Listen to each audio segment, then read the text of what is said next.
Every 4 years we wake up and just when the Olympics starts, we wonder why are there no medals.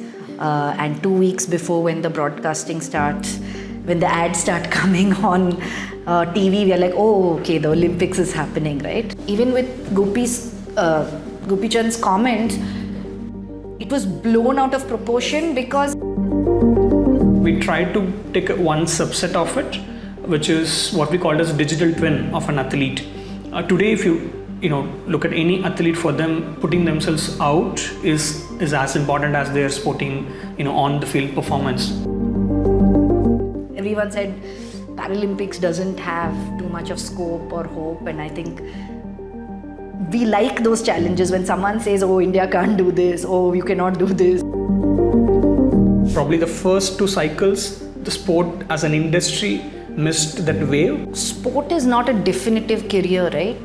Today, if I invest in engineering, I know I will get a job. Okay, you can't say that now. Unfortunately, I shouldn't be saying this being a stakeholder in sport, but if you were to go around and ask anyone, tell me the last 2 Olympic cycles, give me the names of all the medalists. Pretty much if you said you had a sports quota seat, you're already looked at in a different way, right? Oh, they've come through sports. There's no pride associated with being a student athlete. We will again be playing catch up in the world of sport if we don't. Every 4 years, India tunes into the Olympics and wonders, why aren't we winning more medals? But the real question is, what happens in the years between the games? Today on Point Break, we look at what it really takes to build an Olympic athlete in India and why it's not just about talent, but infrastructure, process, and a very real battle with unpredictability. We recently spoke to Deepthi Bopaiah, CEO of GoSports Foundation, and Arun K S, who leads strategy and impact at the organization. We talk about their work supporting over 200 athletes, their attempts to bring structure to an often chaotic ecosystem, and how they're experimenting with tech, AI, data, and digital twins, not to chase hype, but to solve actual gaps in scouting, funding, and performance management. This episode isn't about medals. It's about what it takes to make sport a serious career in India and why that conversation needs to start now if we're aiming for 2036. So let's get into it.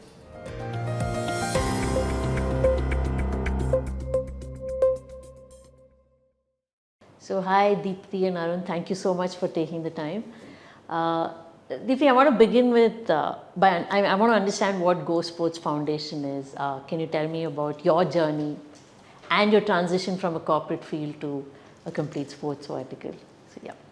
Thank you for having us. Really excited to be here. You all have been putting out some great content. I'm glad we can be on your show.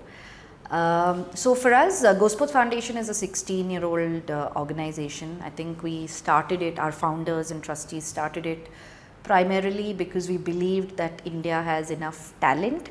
Every 4 years we wake up and just when the Olympics starts, we wonder why are there no medals. And 2 weeks before when the broadcasting starts, when the ads start coming on TV, we are like, oh, okay, the Olympics is happening, right? So I think to change that narrative and to get the desired results, because India is such a large country and we have so many amazing talented people, whether they are doctors, scientists, we're going to the moon, we're doing everything else. So Olympic medals and Paralympic medals should also, if there's a process, we can make it happen. So I think we primarily started with just trying to find talented athletes who can get to the Olympics and Paralympics. And very early on in our journey, in one Olympic cycle, we were able to do that. But as we moved along, I think what brings us all together is our core beliefs on what is the role of sport in the society and how does creating role models change the perception of people, performance, excellence in the country. Because in India, we've all been taught about jugaad. We've been taught about just make it happen, do something but make it happen. but sport and very few other things like that is really about putting in the effort, the discipline. It's about the everyday, and it's not every 4 years. Abhinav Bindra actually uses this quote very often, that you have to put in the work and the discipline and the hard work every single day over 8 years, 10 years, 15 years sometimes to just make it to the Olympics. So I think we were very bothered by how India's reaction after every Olympics was, oh, we don't have it in us. And I think we wanted to change it. And in the last 4 Olympic cycles, we've seen so many different athletes go into the Olympics. We've seen sports that we never thought of. So even for GoSports, sending a fencer, sailor, a gymnast, these are all things we also didn't think of at the start, but we were very clear, thanks to our ambassadors and advisors, Rahul Dravid, Pullela Gopichand and Abhinav Bindra till 2017.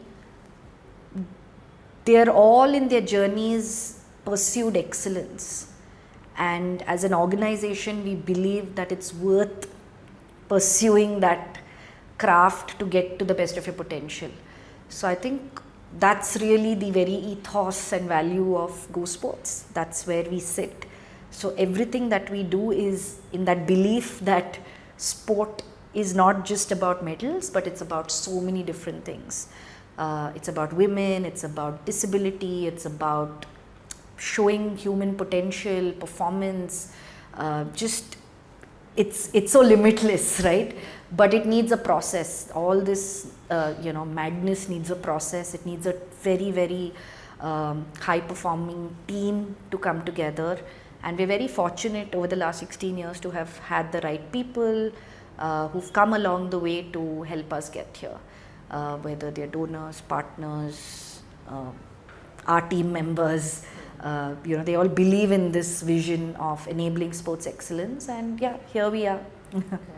And your transition from a corporate field to this, how did that happen?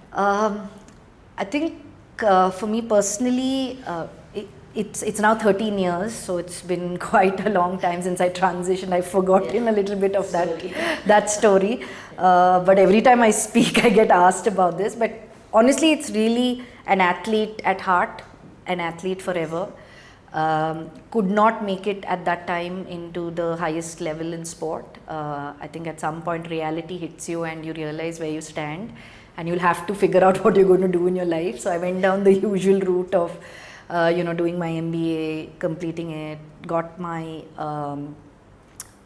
placements in a bank. Never thought I'll be a banker, but then did that for 6 years, and I think it was like a good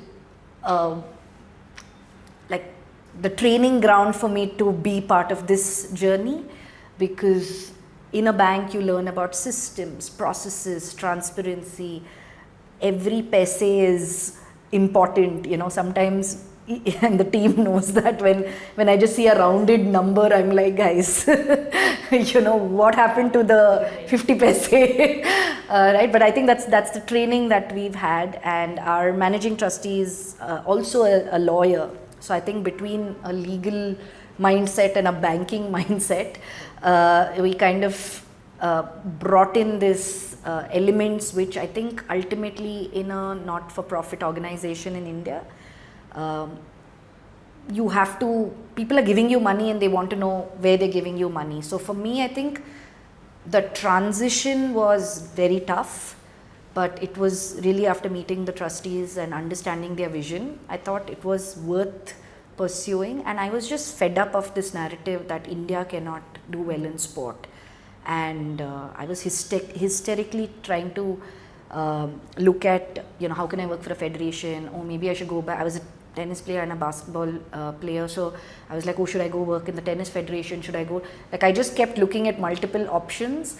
I put in my papers 3 times before it got accepted by my bosses, but it was a big leap of faith.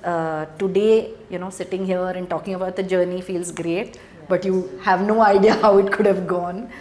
So I think one of the things we also instill with our athletes is, yes, sport is important, but you are more than your sport, and education also will help you get to the next level. So I think that's something we really emphasize with our athletes. We work with over 200 athletes who get scholarships, and everyone is studying, and either they're in open school or they're part of a proper curriculum. They have to study. They don't get the funding if they're not studying. So because we know the value of it, and majority of our team have been former athletes, and they're now working here because they've also had the degree along the way, right? So it's a great combination of both this. I think personally for me that's really been my story, and if I continued in the bank, I would have made rich people richer, like I always say.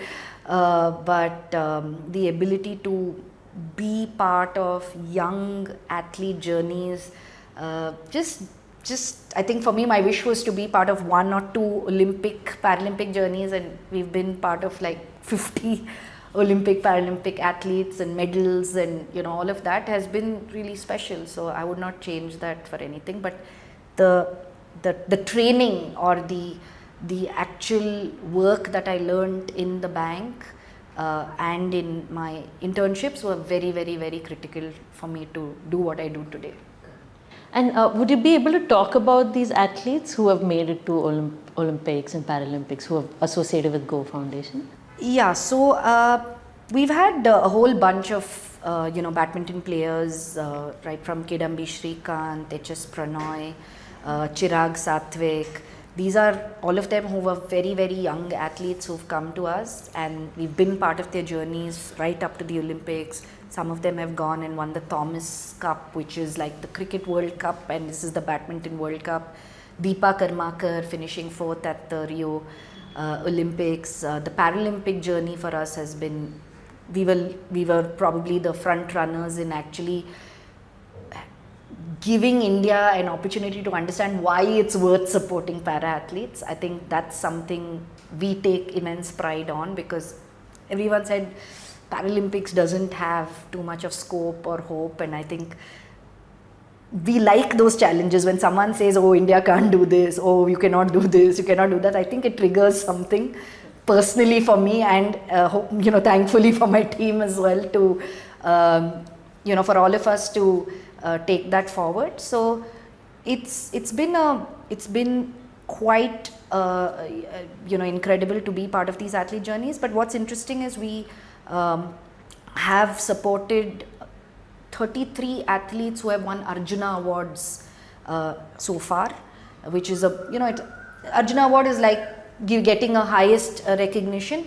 But even better than that is 10 athletes from the foundation have received the Khel Ratna award, which is the highest level of sporting excellence that is given by the President of India, right? So I think what is really critical for us is, medal is just one outcome. You may win the medal or not win the medal on that day, but is that your best performance? And are you a history maker? Are you the first person who's made it? Are you the first world number 1?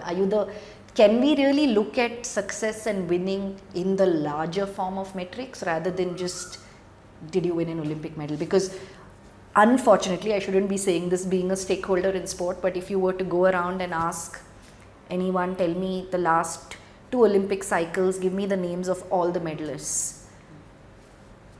We live and breathe it, so we will be able to say it, but I'm saying if you ask anyone else. But if you ask what is the role someone like a Deepa Karmakar has played without winning a medal, you'd probably say she promoted gymnastics in this country. There was a gymnastics center in every possible area in the country because we learned suddenly about gymnastics.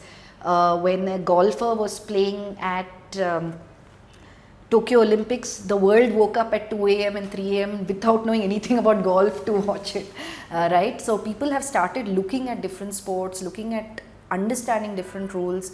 Yes, we are a very cricket-centric country, but I think the more role models you have, the more people will come forward, and the more you will know it's possible. I read a line somewhere which said that if you can't see, you cannot be. So if I don't see more people in new sports, I don't know it's possible.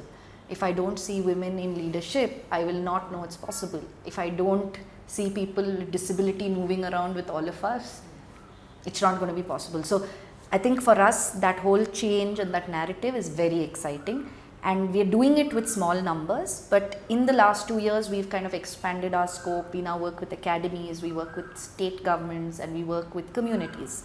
So our work now is probably across the pyramid, because we believe we've done some good amount of work in the elite space, and there are enough organizations. The government of India comes and supports them through something called as the Target Olympic Podium Scheme. So things are moving in the right direction. We have a long way to go, but we have to acknowledge how far we've come. That's very impressive. Then I want to understand then the tech aspect of it. I think Arun, you can tell me. So how much of analytics or tech or specifically AI comes into the picture when you're, say, looking at your athletes, analyzing? So at what all stages does tech play a huge role? Yeah, thanks for that. If you look at our athlete journey, right, from the selections to supporting them to the renewal stage, we deal with a lot of information and we take a lot of decisions in that process, right? So when we open up applications, we receive close to 1,000 plus applications, and then we shortlist them and we identify probably 100 or 200 athletes out of that larger lot. And then once we come on board, then we give them the grants based on the requirements. But again, this grant management, given it's just based on the CSR laws and rules, it needs to comply with certain audit requirements, how the money is being given, what's the impact it's creating on an athlete end, and then reporting that back to the partners. So there is a lot of data, there is a lot of processes, there is a lot of decision making that happens. So we rely on a range of technology tools to help athletes submit the request, process them, give the money back to them as grants, and also for the team internally to report it back to the partners, understand how this funds have helped athletes, what are the areas that we should focus next, how this grants been distributed across the different intervention or support structure, what we call it as. So we use a range of tools, a range of processes to really deal with and make decisions. And what has really helped us over the years is when we started, of course, like any growing organization, we relied on spreadsheets to really capture this data and make decisions. But then thanks to our partners, technology is also one of the component that they support us with in the larger scheme of funds that they give us. So we were able to identify tools which can really help us solve these different problems for our organization and for the athletes overall support structure that we give to them, right? And initially we tried to keep one tool which could do everything possible, but then we also learned and realized like there are domain specialized tools that are coming every day, and we should be adopting what's best for the business model that we run, and also what could be best adopted by the athletes and different stakeholders that we work with, so that we are able to sort of transact with each of these stakeholders in the seamless manner. So now we moved on to building a tech stack. For example, finance has a set of tools, communication has a set of tools, athlete management, we are building our own in-house athlete monitoring system, with each one of it focusing on optimizing this whole pipeline.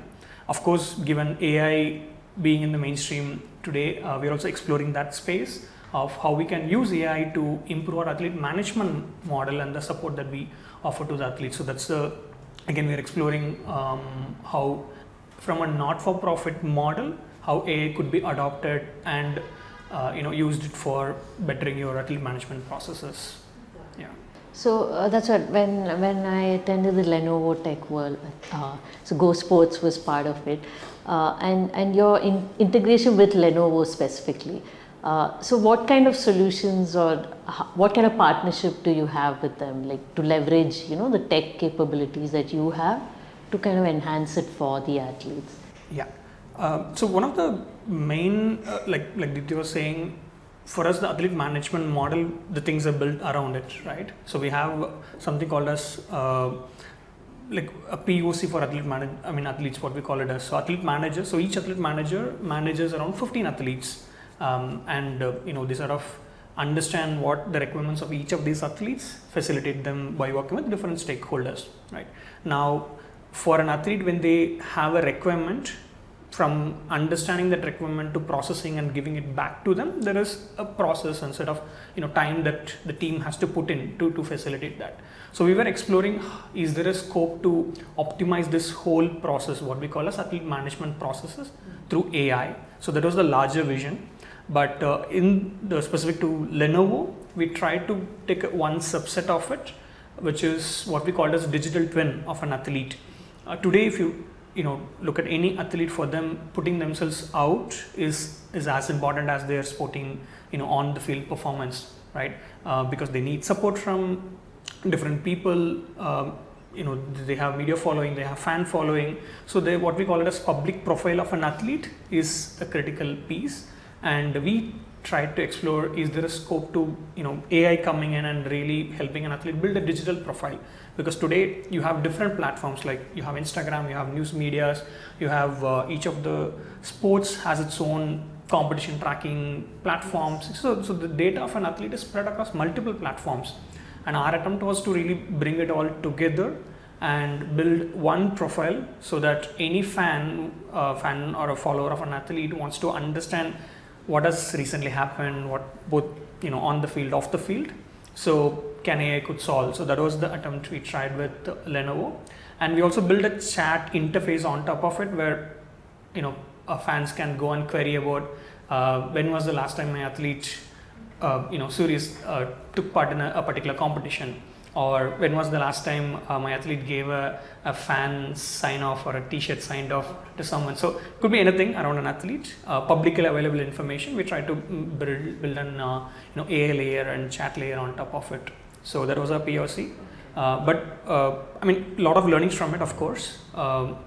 Today AI doesn't come cheap, especially the stage it is in. It is really it can go deep in your pockets. So I think we're also monitoring how the space is evolving and what are the relevant use cases that we can pick up and what are the relevant problems we can solve first. I think that's a constant study that we also do and really putting down our strategy. So this digital twin, from what you explained, is more of like enhancing even consumer experience, right? Like the way of interacting with the athlete.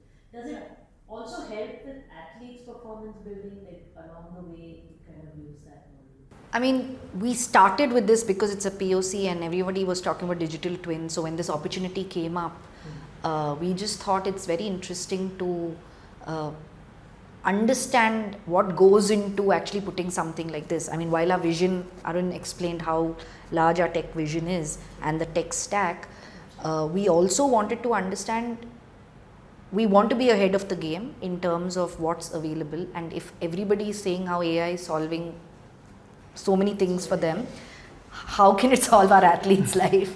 And I think the public profile, adding on to what Arun also said, is one is fan, one is database. But today, if a 15-year-old wants to travel for 5 competitions, there's no information available about them anywhere, and then the parents are making these profiles, and then there's some one competition. So we thought we start with our bunch of athletes, but this also becomes a way for people to raise funds, and it's also easier for our team to take it out. But obviously that was a very base level of the entire digital twin.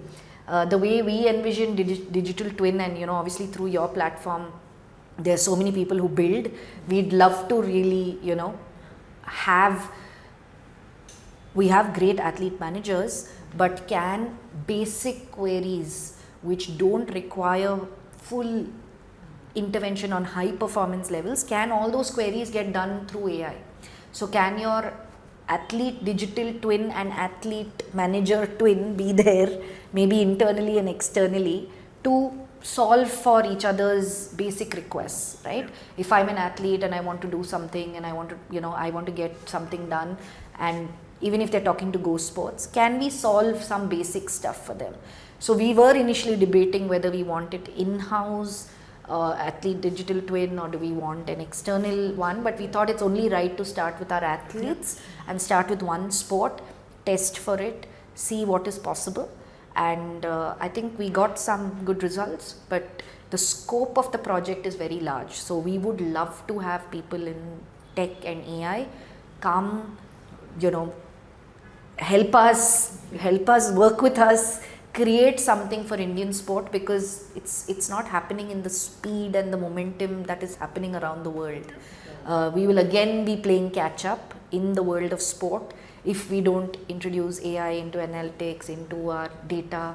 And in fact, there's not too much data sets that we've maintained over many years. So it's tougher to play when you don't have standard data.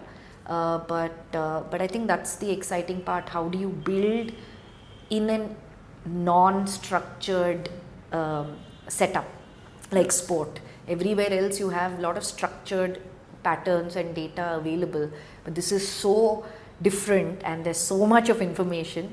And I usually say, if you pick up a 15-year-old in Bangalore playing badminton, their body type, their requirements, their nutrition needs, their ability to move on court is very different from a kid even in Delhi or Jodhpur or Meerut or Jammu Kashmir, just because of how our country is and what we have access to and all of that. So I think it has to cut across many of those diversity elements of India, which is why you can't take what's working outside in India and plug and play here. We've tried it many times. It's not a model that you can do, but there are elements which are plug and play. So we wanted to start with that common piece of, what's the bare minimum is a public profile, and can you bring it all together? It's a good start, and then you start building on that. Yeah. And I think it's relevant for Indian sport, especially because if you look at an emerging athlete or an elite athlete, usually there is a big support structure that works around them, right? You have coaches, physios, nutritionists, athlete managers, who sort of brings all these people together to support an athlete. That is a need, right? And if you look at some of the developed countries in sport, usually this team is active and probably travel with them for different competitions, in the training, etc. Maybe an Indian athlete, if you ask me today, an emerging athlete, do they have all the support structure? I think compared to the past, it's getting better, but can every athlete in a position to afford that? Maybe not. And I think their technology can be a great leveler to really, can double up on different roles it can play. Of course, the confidentiality, multiple other things needs to be checked out, but it has a great scope for an emerging or an elite athlete, not really missing any of the support structures and technology kind of doubling up over that, right? And also from a timing standpoint, if you look at the SaaS evolution period or internet evolution period, and now the AI revolution is happening, right? Probably the first two cycles, the sport as an industry missed that wave, but I think today we have that opportunity to really catch up with that wave and really bridge the gap and really fuel our dreams towards this sporting superpower. Right. Which brings me to the challenges part, which you've already addressed. I'm sure we've overcome a lot of it now. We're changing, sports has evolved, sports management has evolved a lot. But what do you think still remains like a big roadblock for this whole process of, athlete from growing to becoming big? Or in your customers that you handle, like what are those pain points that still remain? See, I think sport is not a definitive career, right?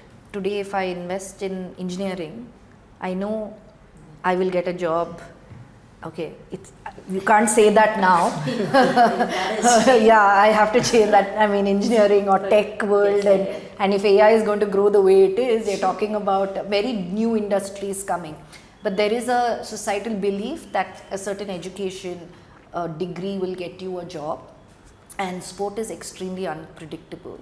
So how do I put 15-20 years of my core life into something without knowing what the output can be?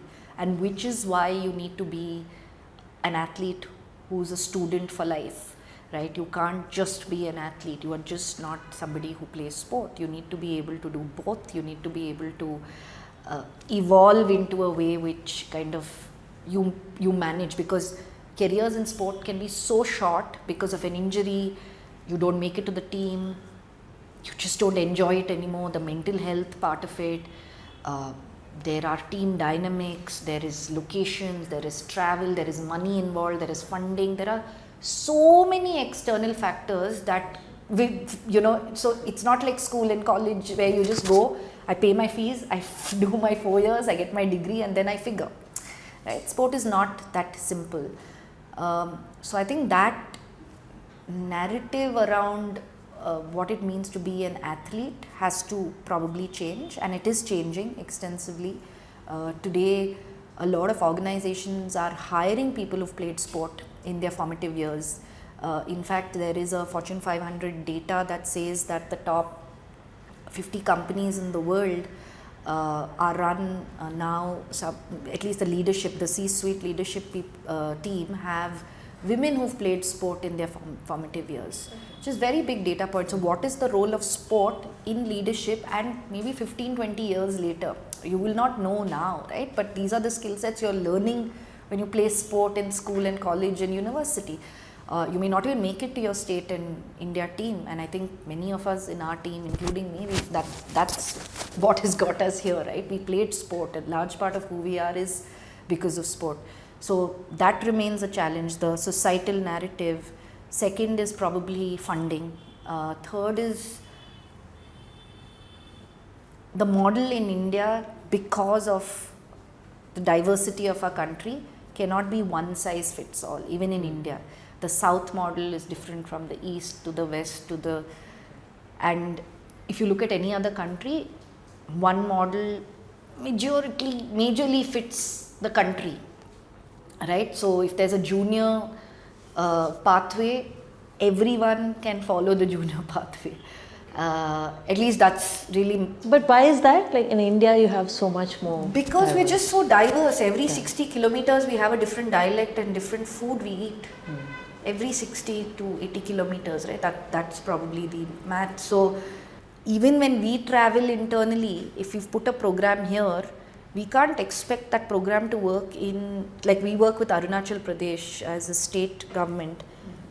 Our projects that work here have to be tweaked to the people approach, need, understanding, requirement of sport. And even sport sits at different stages. You can't take a high performance badminton program and put it into Arunachal Pradesh because we're working with the state, because the ecosystem, the environment is very different. So it's not a one size fits all. And I think that's why there are so many stakeholders now in sport, and everybody is doing equally important work in our own ways. But at some point, it all needs to come together, which is where the Target Olympic Podium Scheme of the Ministry of Youth Affairs and Sports comes in, which is under the Sports Authority of India.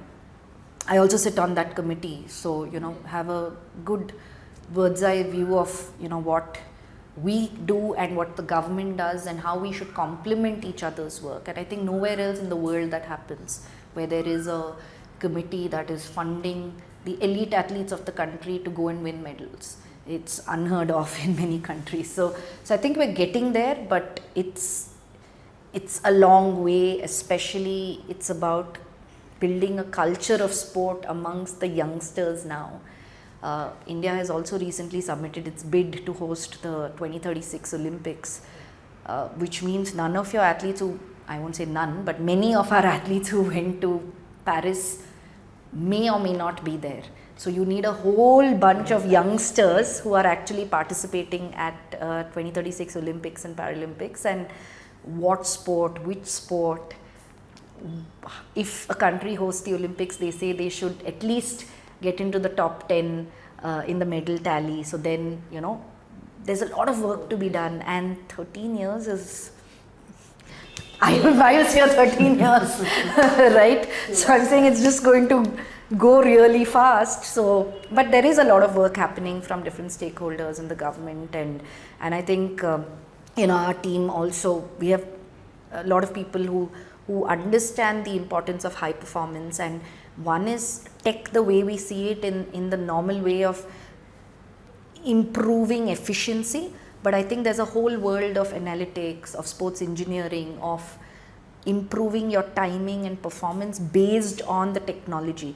So I was at a global conference in Melbourne, the Sports Next conference, and the kind of sports technology products and services that they're talking about is way ahead. So you're actually sending athletes to war, technically, not the right thing to say now, but you know, are you equipping them with what the world has, right? So I think in certain sports we're right up there and we're probably better than the rest of the world, but in many sports it's different, right? Still a lot of catch up. Yeah, like how he was explaining the entire who all are part of your team, are they there with you?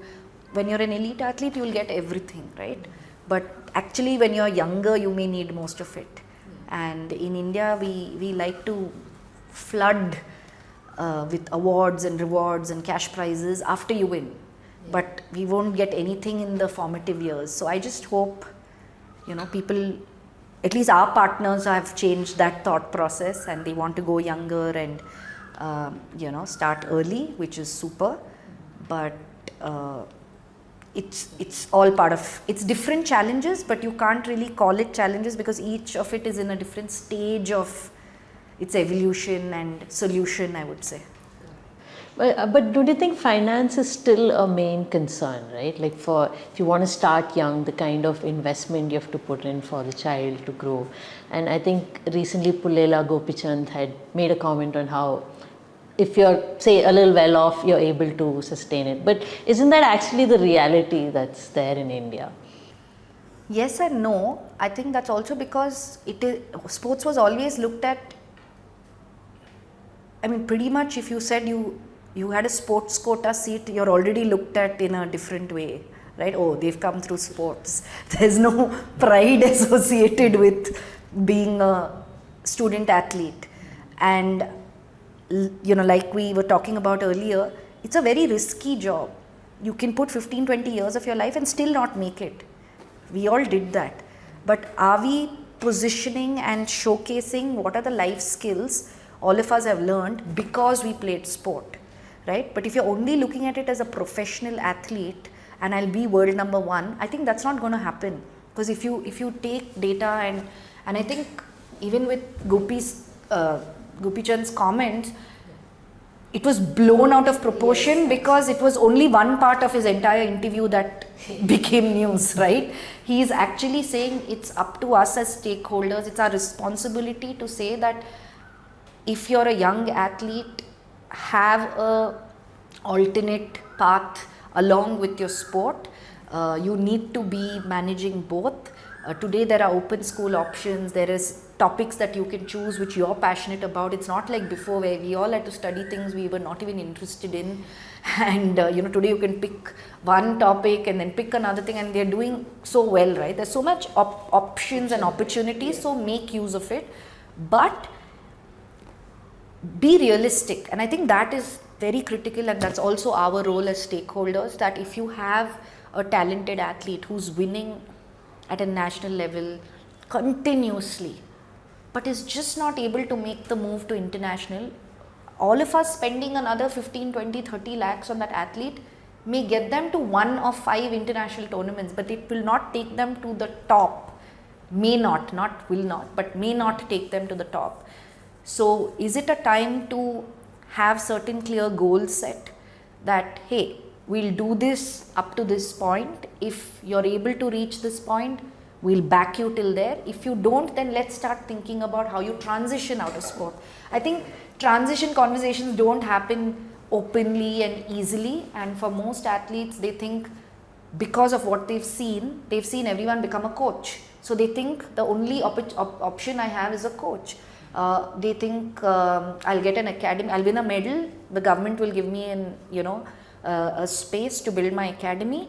But how are you going to run that academy? It's a P&L, it's a business. You need to have the skill sets to do it, right? Everyone cannot run an academy, and you need to have the right team around you, you need to have the right skill sets. So I think the conversation there is, are you building athletes who can live in the real world?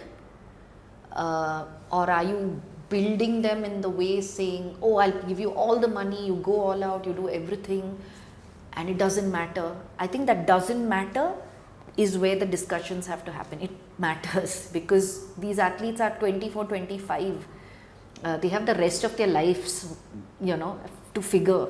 And it could be an injury, it could be, all the things that we spoke about, or it could be at 30, 35.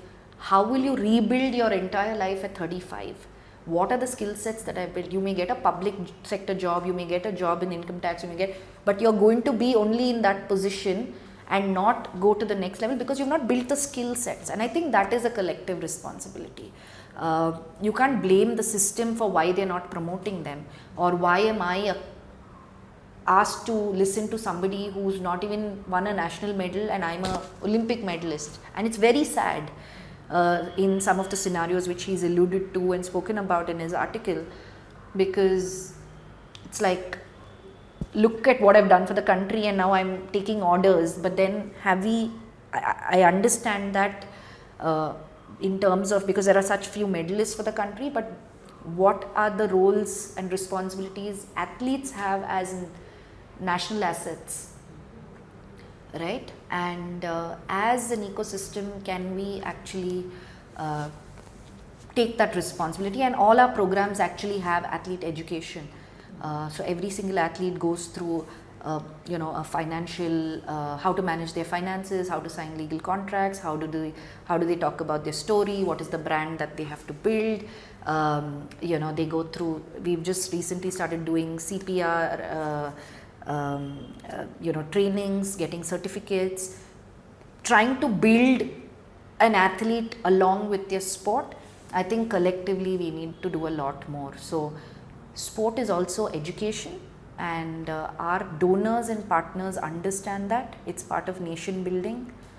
But we have, it is an important topic, and we need the education ministry, we need the HRD ministry, we need the sports ministry to all come together, talk about this, sit on the table and say, hey, these are athletes who've done so well in the country.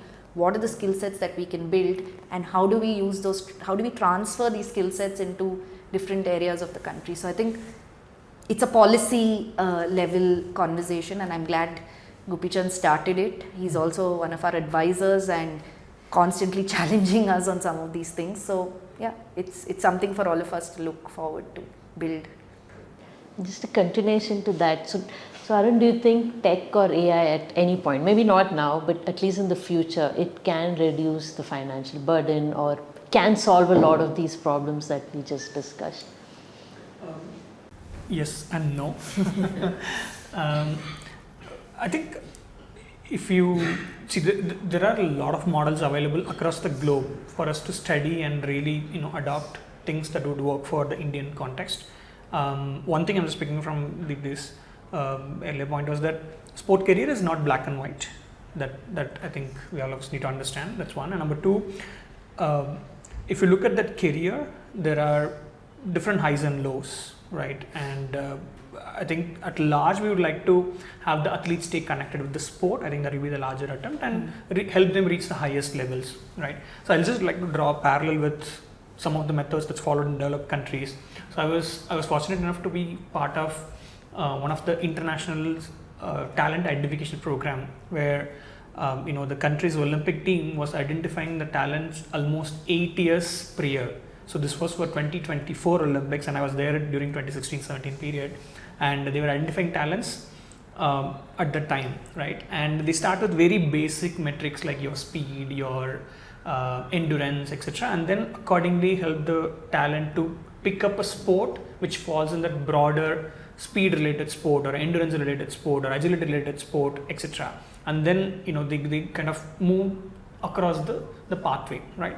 And the financials are also sort of planned accordingly. In the initial stages, maybe it's more zonals and the local sport competitions, and then you sort of move up the ladder.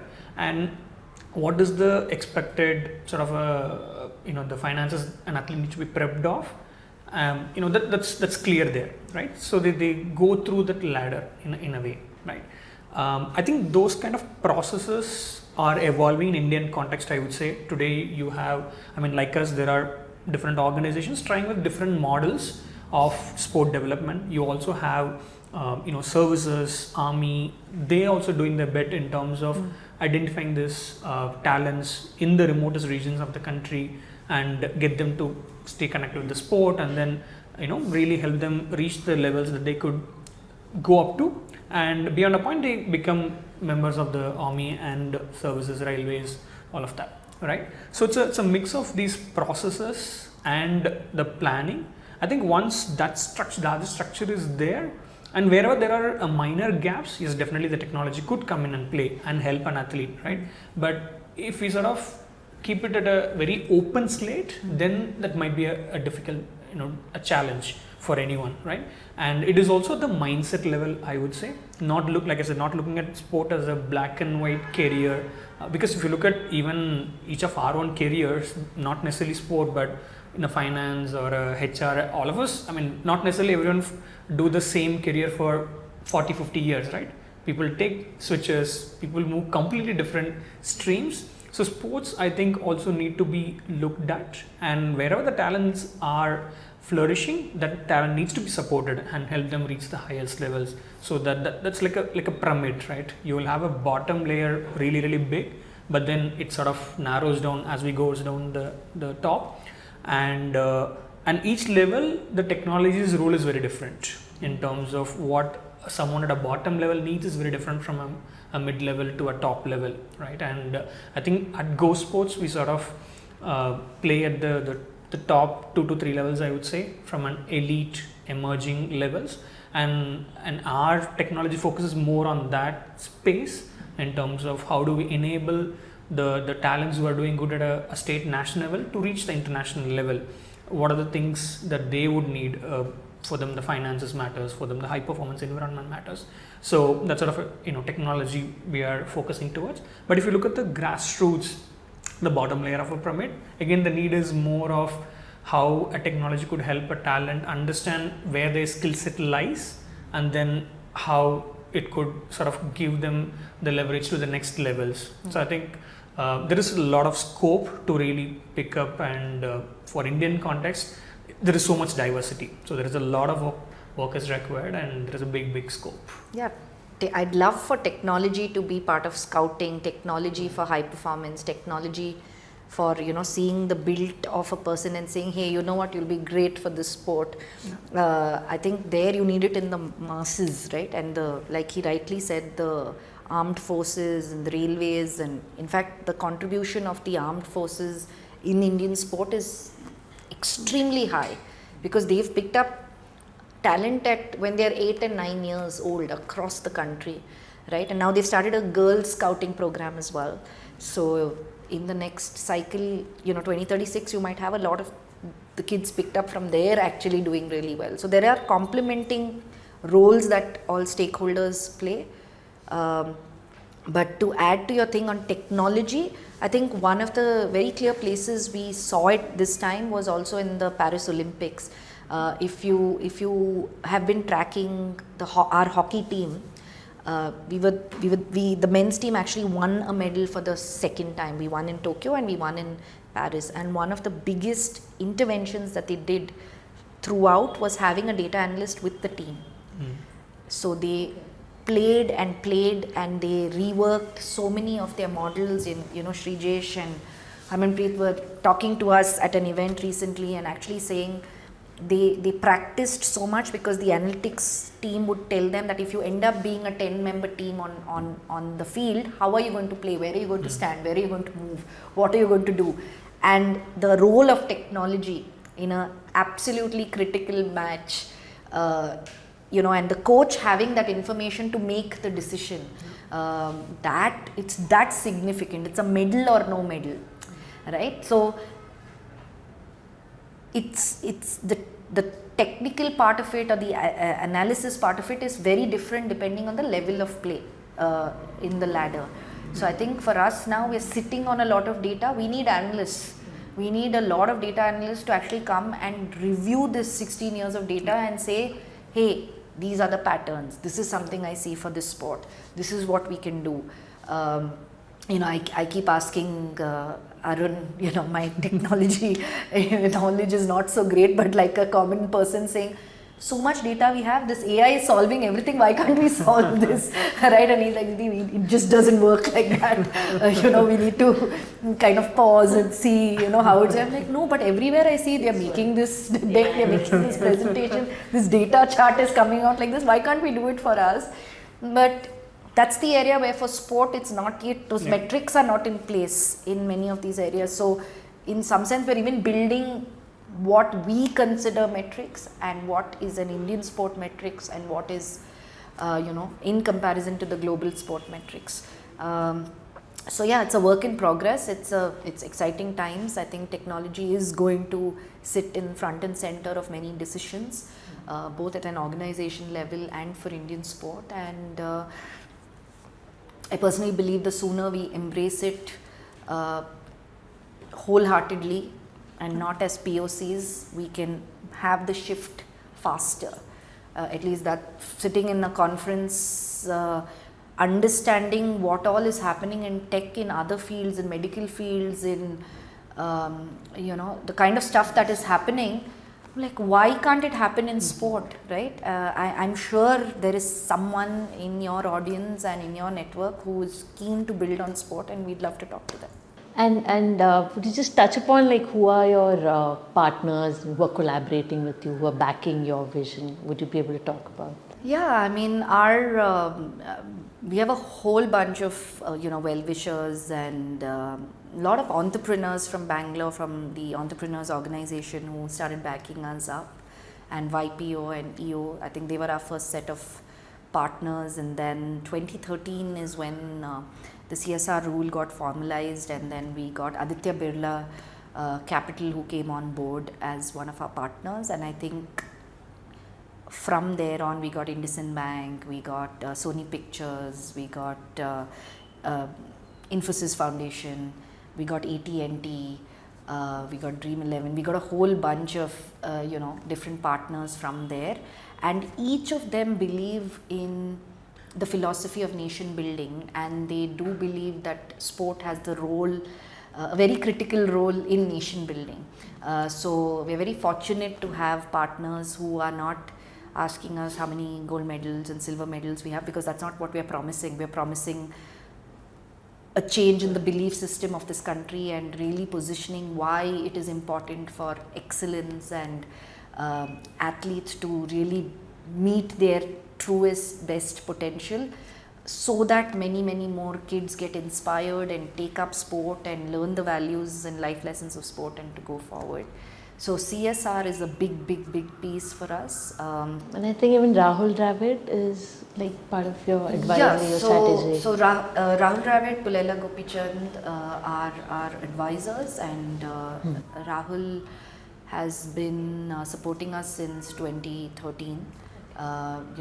We also run a program called the Rahul Dravid Athlete Mentorship Program. In fact, it's our flagship Olympic program, and we're constantly obviously working with the talents who are going to go to the Olympics in that, and that's where we try to get a lot more of our partners, because this is athletes who are at that cusp, who need very minute sort of high performance, that 1% of performance, right? It's the medal or no medal. You finish in the top 6 in the world, and then how do you go to the top 3 in the world? So over there we are obviously looking at more and more partners to come on board into our Olympic flagship program. Our Paralympic flagship programs actually have IndusInd Bank, Gamescraft, AT&T. We also have seeing that Hyundai actually came on board as a partner. They run an independent program called Samarth, and what they've done beautifully is they've also combined their global mandate into an Indian mandate, and they run the program in sport with us, but they work in education with another partner, they work in blind cricket with another partner, they work in art with another partner. So they've made their entire CSR movement called Samarth, and they're running these projects for people with disability, which is very interesting. We also have Rain Matter. We were very fortunate to actually speak to Nitin and Dilip, to explain what we do and share our vision. And we were telling them that, we now have a lot of CSR funding, which is slowly coming in, and our partners believe in this process, and they've renewed with us year on year, and very fortunate to have all our partners renew over the last 8 years. But where we used to struggle is because of CSR compliances, we could only spend 5% on operations and team, and which is very, very low. And I think that's a problem with the entire non-profit world. You want to get great results and great impact, but you don't want to have a great team. And I think they understood because they're still a bootstrapped company, doing phenomenally well. But we are actually the first capacity building grant that we've received in sport. So Rain Matter for us was very, very interesting because we were able to convince them on the need of having the right people, the right leaders for the organization. We have an extremely passionate team, but we also have to make sure that the team is also developing, growing professionally, personally, and all of that requires funding, which is outside of the funding that comes, to your program and to your athlete.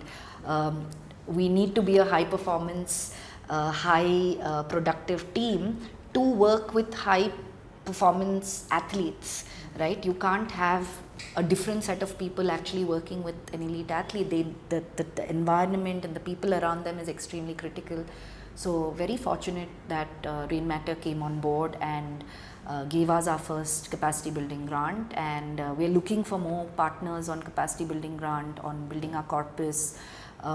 We genuinely believe that what we're working towards, especially in a time like today in the world where there is so much happening around us, sport kind of is probably the only place where it's all about performance and merit and talent, and we don't talk about caste and religion and all of the other things. So I think the role of sport in the current world is even more important than what it was, and I think the entire Paralympic movement was built around that.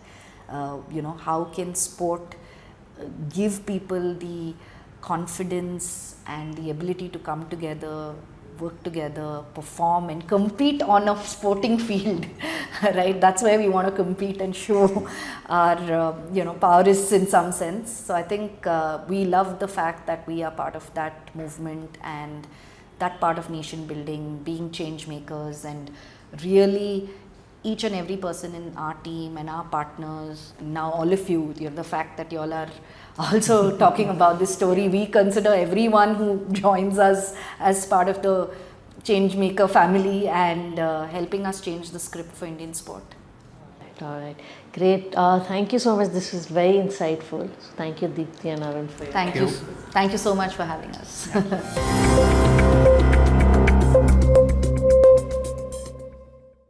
33 Arjuna awardees, 10 Khel Ratna recipients, over 200 athletes supported across Olympic and Paralympic disciplines. These aren't just numbers on a great report. They represent a quiet shift in how India is preparing its athletes for the global stage. But as Deepthi and Arun remind us, medals are just one outcome. The bigger challenge lies in redefining sport as a viable path, not just for a few, but for the many. That means building tech stacks where none exist, collecting data where there are no standards, and starting conversations around transitions, education, and life after the podium. If India truly wants to be ready for 2036, it's going to take more than slogans. It's going to take structure, scale, and support at every level. That's all we have for this episode of Point Break. I'll be back with more such discussions and insights. Until then, stay sharp, stay curious, and think AI, think AIM.